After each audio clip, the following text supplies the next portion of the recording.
اعوذ باللہ من الشیطان الرجیم بسم اللہ الرحمن الرحیم السلام علیکم۔ کہا جاتا ہے کہ بہلول ایک ویران مکان میں رہتا تھا۔ اس کے آس پاس ایک موچی کی دکان تھی جس میں گھر کی طرف کھڑکی کھلتی تھی۔ بہلول نے کچھ درہم جمع کیے اور انہیں گندگی میں چھپا دیا۔ جب بھی ضرورت پیش آتی اس نے گندگی کی کھدائی کرنی ہوتی اور ضروری سکے نکال لیتا اور باقی سکوں کو پھر وہیں گندگی میں دفن کر دیتا تھا۔ جیسا کہ ایک دن جب اسے سکوں کی ضرورت پڑی تو اس نے زمین کو کھود کر دیکھا کہ اس کی ساری رقم غائب ہو چکی ہے۔ وہ فوراً ہی سمجھ گیا کہ موچی نے اس کی رقم چرائی ہے، کیونکہ کھڑکی صرف اسی کے دکان کے سامنے کھلتی تھی اور وہی سکے لے گیا ہے۔ کوئی تبصرہ یا ہنگامہ کیے بغیر بہلول چلا گیا اور موچی کے پاس جا کر بیٹھ گیا۔ بہلول نے اتنی دیر بات کی کہ موچی پر اعتماد قائم ہو گیا اور بہلول بے چین نہ ہوا۔ تب بہلول نے کہا، پیارے دوست، برائے کرم میرے لیے ایک اکاؤنٹ رکھیں۔ تم بات کرتے رہو اور میں شامل کرتا رہوں گا۔ بہلول نے کچھ مکانات اور عمارتوں کے بارے میں بات کی اور ہر ایک کے ساتھ اس نے کچھ سکوں کا ذکر کیا۔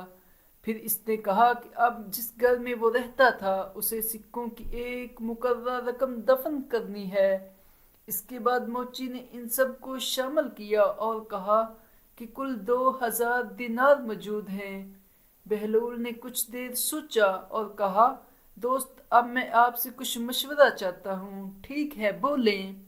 میں گھر میں موجود دوسری جگہوں پر موجود تمام سکے دفن کرنا چاہتا ہوں جہاں میں اب رہتا ہوں۔ آپ کیا سوچتے ہیں اس کے بارے میں؟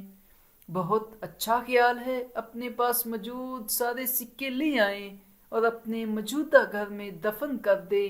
میں اس سے اتفاق کرتا ہوں۔ اب میں دوسرے گھروں سے سکے لے کر اس گھر میں دفنانے جاؤں گا۔ یہ کہتے ہوئے بہلول نے موچی کو چھوڑا اور اپنے گھر کی طرف چل دیا۔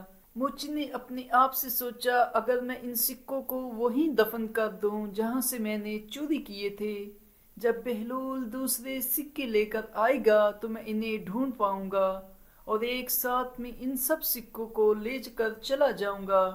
یہ سوچ کر اس نے چوری شدہ سکوں کو ان کے پچھلے مقام پر واپس کر دیا اور وہیں پر دفنا دیے۔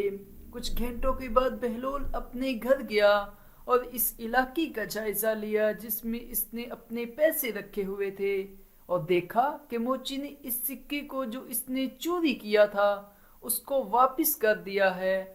بہلول نے سکوں کو نکالا، اللہ کا شکر ادا کیا، وہ مکان چھوڑا اور کسی اور جگہ چلا گیا۔ موچی نے بہلول کا بہت لمبا انتظار کیا لیکن وہ نہ بننے والا تھا اور نہ ہی وہ مل پایا۔ تھوڑی دیر کے بعد موچی نے بالآخر سمجھ لیا کہ بہلول نے اسے دھوکہ دیا ہے اور اسی طرح اس کا واپس آ گیا ہے۔ جزاک اللہ۔ اگر آپ کو یہ کہانی اچھی لگی ہے تو ضرور لائک کریں اور چینل کو بھی ہماری حوصلہ افزائی کے لیے سبسکرائب کرنا نہ